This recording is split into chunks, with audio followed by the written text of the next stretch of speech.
Hello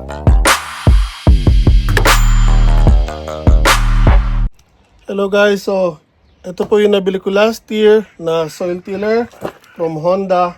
So nabili ko to sa scrapan, Honda Salad FF300 po ito.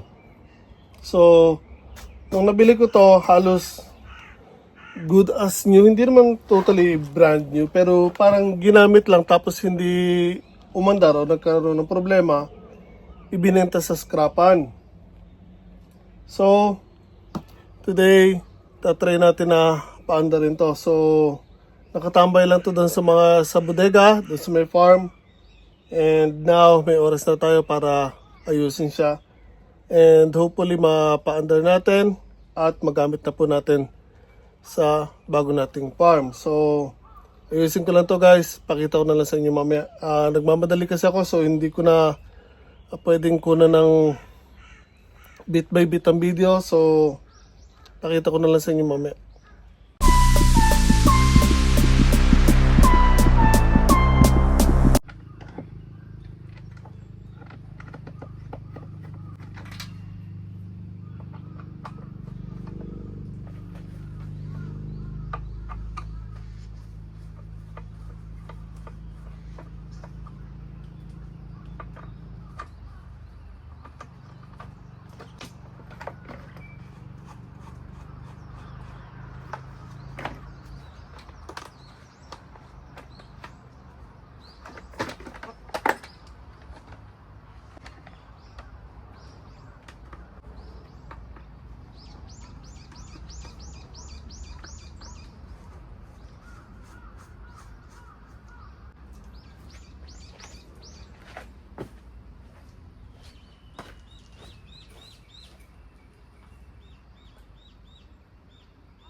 Linis ang filter guys.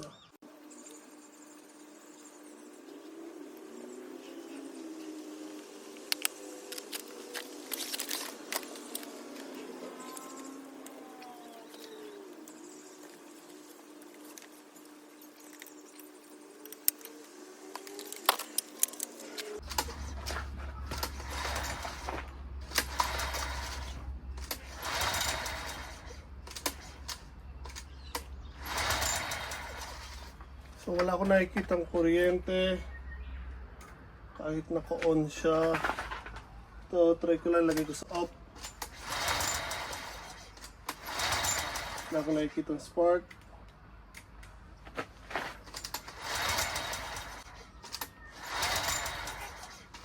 Wala talaga ako nakikitang spark.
So tulad na sabi ko guys, nabili ko po to last year sa may scrapan. So minessage to sa akin ng misis ko, meron daw nagbenta ng ito nga soil tiller, kasi lagi ako nagsasabi pag may nakita siya mga ganito o kaya yung grass cutter, message agad ako, and pag nagustuhan ko, bibiliin ko. So, pinakita sa akin yung picture. Then sabi ko, puntahan ko at titignan ko. And nakita ko, sa picture pa lang, malinis. Halos parang bago pa nga eh. Napakalinis pa to actually nung nakuha ko, guys. Dumumi to dahil nga nakatambak ng for 1 year sa may sa talyer. Oh, sorry, sa bodega.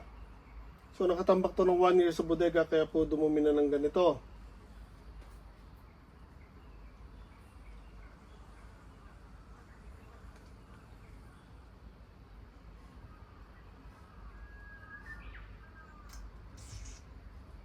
So again, walang kuryente.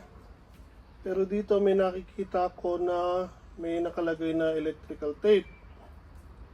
So baka sakali lang ako, titingnan ko yung may electrical tape.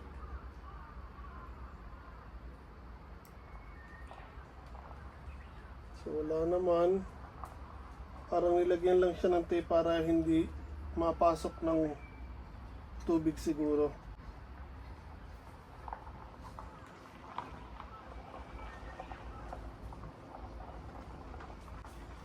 Pero again, wala pa rin tayong kuryente.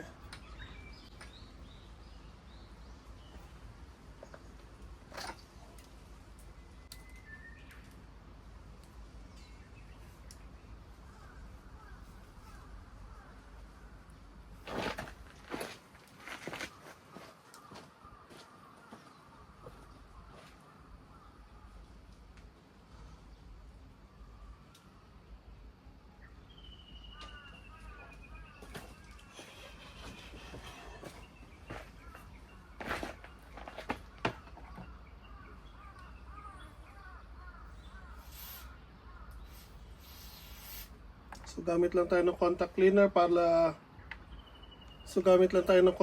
para malinis natin yung mga connection.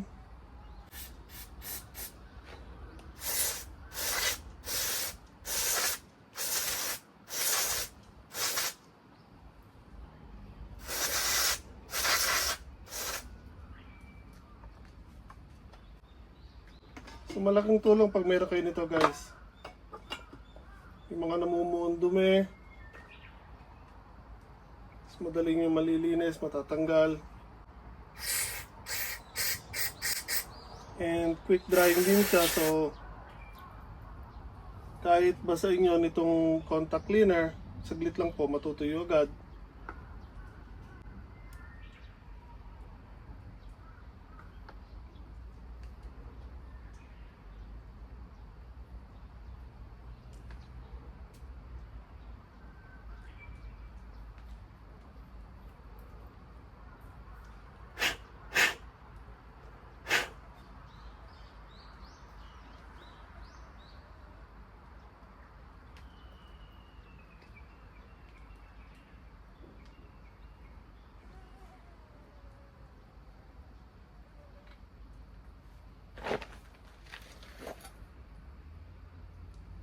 Yun lang.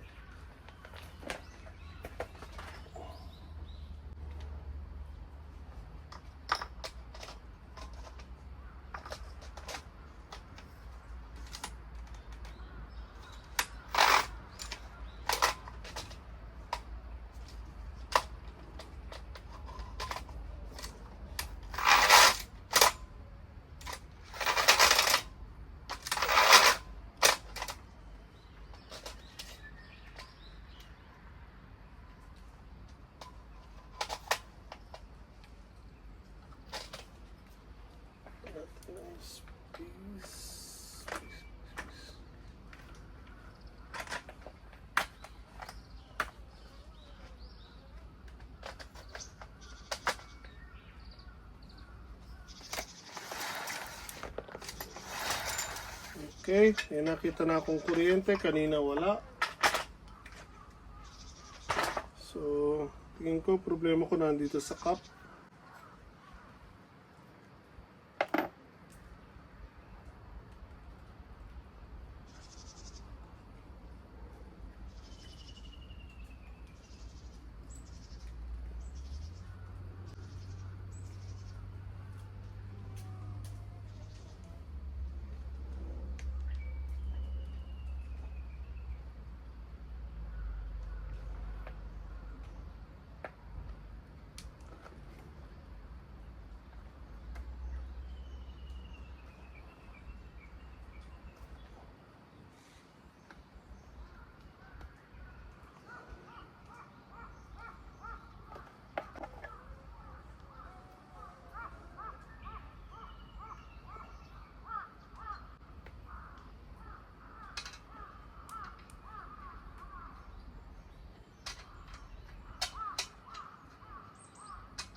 So, tingin ko guys, itong cup, hindi katulad ng regular na nabibili ng cup na meron siya sa loob. Diba, ito yung cup ng spark plug. Usually kasi merong connector na mahaba sa loob na ipapasok mo doon yung spark plug at doon magko-connect yung kuryente. Kaso tong cup na to, meron lang siyang coil. Problema yung coil na yung maluwag. Yan tingin ko, dahil doon hindi nagkakaroon ng connection. Kaya kanina nawawala yung kuryente. Pero now, nung tinanggal ko yung cup at nirekta ko yung coil at tinila ko, meron namang kuryente. So, try ulit natin. Hopefully, yun lang ang problema niya.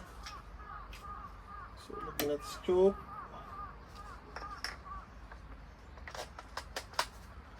So, testing mo ito guys.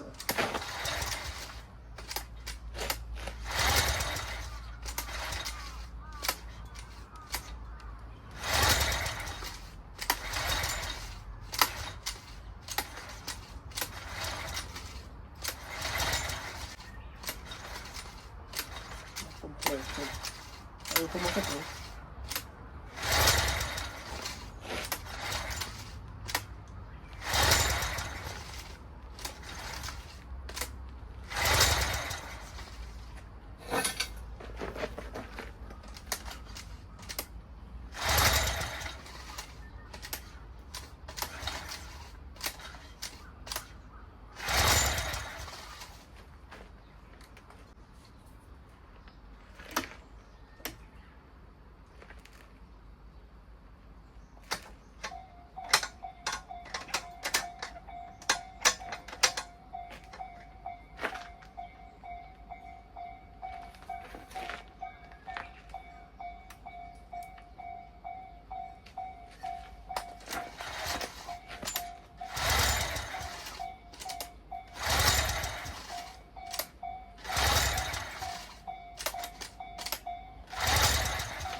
So ito guys, ito magagamit nyo to para makita nyo kung may spark po ang coil nyo or spark plug or wala. So nabili ko to dati.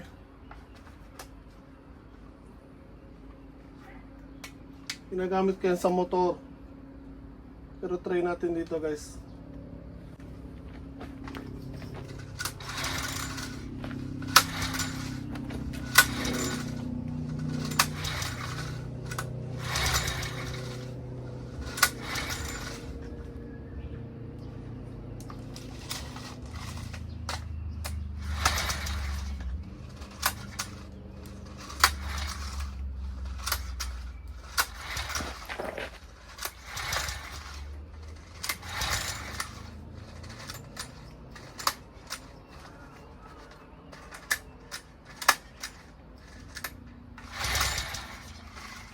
Wala talaga ako nakikita ng spark.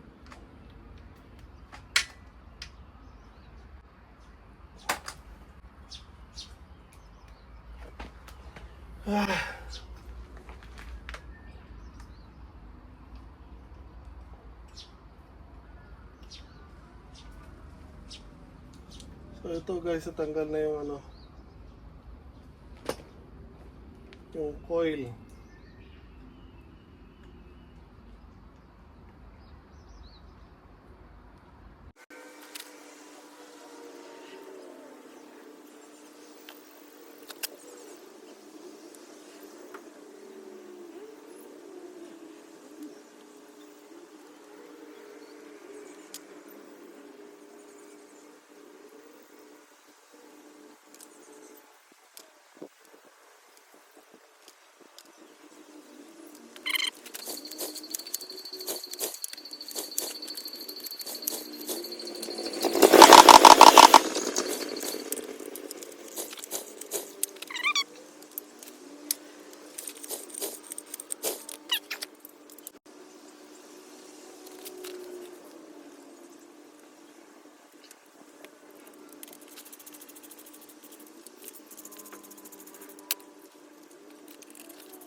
Okay, sorry guys, nag-overheat yung cellphone ko.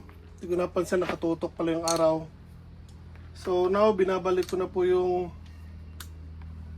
carburetor. Binaklas ko kanina.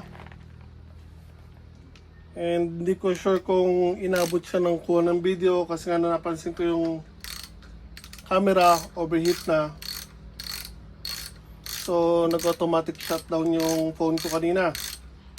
So fast forward, ito po, update ko lang kayo sa ginawa ko. Binaklas ko yung carburetor. Nilinis ko and nakita ko yung loob ng carburetor na barado na po yung jettings. Yung mula sa tangke, sa valve ng gas ng carburetor na pinag-ipunan ng gas, papakyat sa loob ng carburetor, papunta sa block, parado po. Kaya hindi po siya actually humihigop ng gas. And hindi ko rin sure kung nakuna ng video to, yung sa spark plug cap na ito may coil. Hindi ko alam kung ito talaga yung nakalagay or kung sino man ang unang tumingin nito bago nabenta ay nagayos lang nito. So again, hindi ko sure.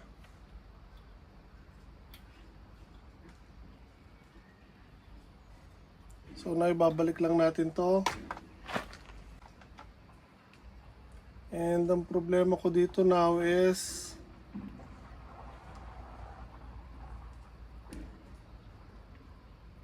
ayan, natanggal po kasi yung coil.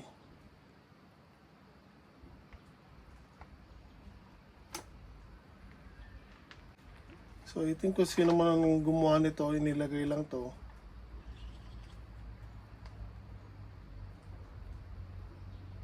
Kaya hindi ko sure kung tatagal yan.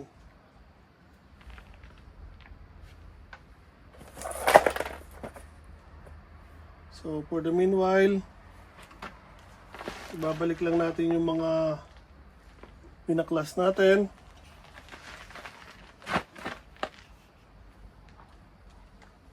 Yung sa overhead valve nga pala, cover to, binaklas ko rin. Hindi ko rin sure kung inabot ng video or not. Pero binuksan ko siya. Kasi tulad ng sinabi ko kanina, again, hindi ko sure kung nakuha na ng video. Yung isang soil tiller ko po kasi, na nabili ko rin sa scrapan, kahit anong linis ko sa karburador, nakailang baklas ako doon, linis ng spark plug, check ng wire, hindi ko po siya mapaandar-andar hanggang almost mawala na ako ng pag-asa doon sa soil tiller na yon. Then finally, meron kasi siyang vacuum hose na dumadiretso sa may overhead valve papunta sa may, ito yung sa ibabaw ng carb. Then kinabit ko yung hose doon, yung vacuum. Then binaklas ko yung cover. Then doon ko napansin na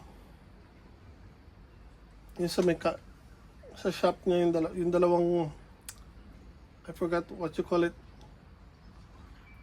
na nakabaklas or tanggal yung isa. Yung overhead cam niya. Nakabaklas po yung isa. So binalik ko lang yon, and after ko po siyang ikabit or ibalik, umandar na po siya. So ito again, fast forward now na ibalik ko na yung cap ng radiator.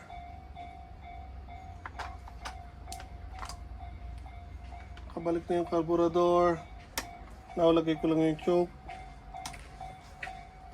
So pansamantala ito nakakabit lang itong ibabaw sa may ilahan niya. Try natin.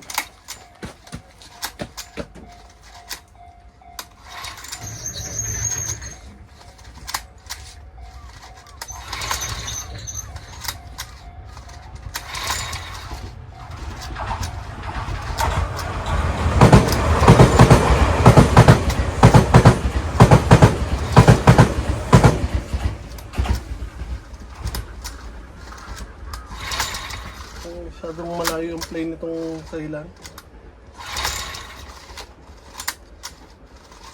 Ay, kapatay palang gas ko, sorry. Choke again.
Mahanda pa siya guys.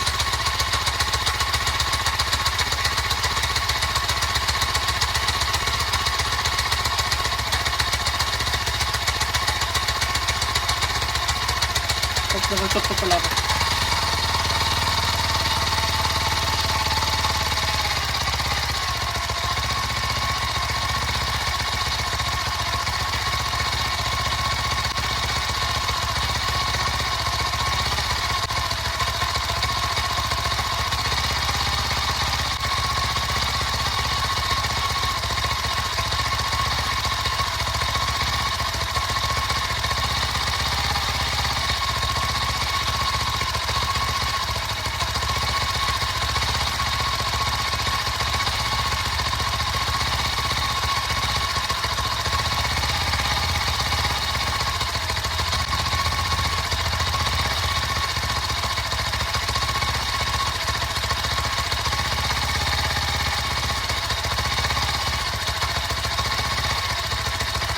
Okay na guys, so umaandar na po.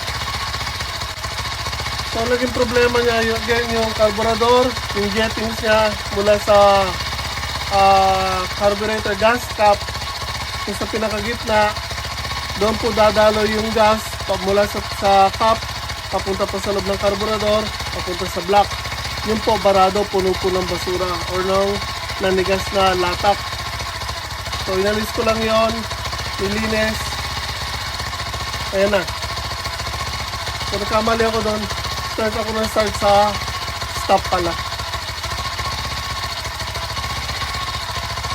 So now, linisin ko na ito. Babalik ko yung mga binaklas ko. And there, tapos na guys. So susunod ko naman hanapin yung adapter nito para mabili ko or magamit ko sa yung binili ko na adapter na parang araro. So okay naman ang menor niya guys. So there, ayusin ko lang to guys. Balik ko lang. Ken, balik ko lang to ulit guys. And pakita ko sa inyo mamaya pag nakabalik na lahat ng binaklas ko.